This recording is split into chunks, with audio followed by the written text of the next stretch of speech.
دوست تھے زیارت امام حسین علیہ السلام اور جا رہے اللہم صلی علی محمد وآل محمد. راستے میں ڈاکوؤں نے حملہ کیا ان کے اوپر. ایک بھاگ کر آ گیا اور دوسرے کو انہوں نے وہاں پر پکڑا اور بیچارے کو ختم کر دیا. بڑے عرصے کے بعد اس ایک دوست نے دوسرے دوست کو دیکھا.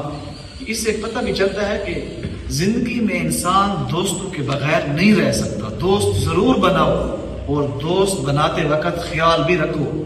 آج ہر بندہ کہتے ہیں میں آپ کا بھائی ہوں. ترکی میں کہاوت ہے کہ اگلے بندے سے پوچھو بھائی حابیل ہو یا قابیل ہو. قابیل تھا نا آدم علیہ دو بھائی تھے نا. میرے تم بھائی تو ہو. حابیل ہو یا قابیل ہو. تم میرے اور میرے مستقبل کو قتل کرنے والے بھائی ہو یا حابیل ہو. یہ ضرور خیال رکھو اس چیز کا. تو بارکہ دوست تھے راستے میں جا رہے تھے. ایک مارا گیا. بڑے عرصے کے بعد کل میں نے ذکر کیا برزخ میں اس نے مرے ہوئے دوست کو دیکھا. بہت بڑا محل باغات بہت پرسکون ماحول تھا. اس نے اس کو مبارک دی کہ یار تمہارا تو مرنے کے بعد جو ہے بہت اچھا مقام اور محل ہے. اس نے کہا سب کچھ ٹھیک ہے. ایک بچھو روزانہ صبح سویرے آتا ہے شام تک مجھے کاٹتا رہتا ہے اور میں اس کو پکڑ نہیں سکتا ہوں.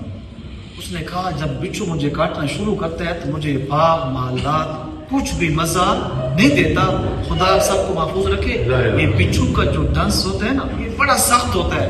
24 گھنٹے اس کا درد ہوتا ہے اور ایسا ہوتا ہے کہ جیسے پاؤں سے شروع ہوتا ہے سر تک ایک کرنٹ کی طرح آتا ہے. یہ 24 گھنٹے رہتا ہے.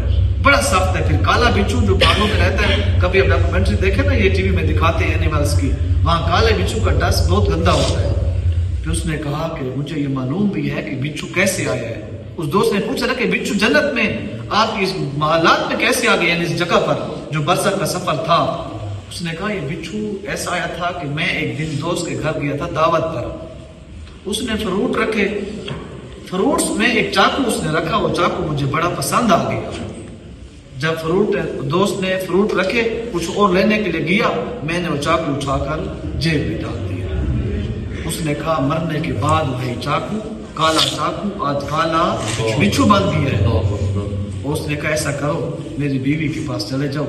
وہ چاقو فلاں جگہ پر پڑا ہے. میری بیوی کو بولو کہ خدا را یہ مالک تک لٹا دو. جب تک یہ نہیں لٹائے گی مجھے بچھو کاٹتا رہے گا.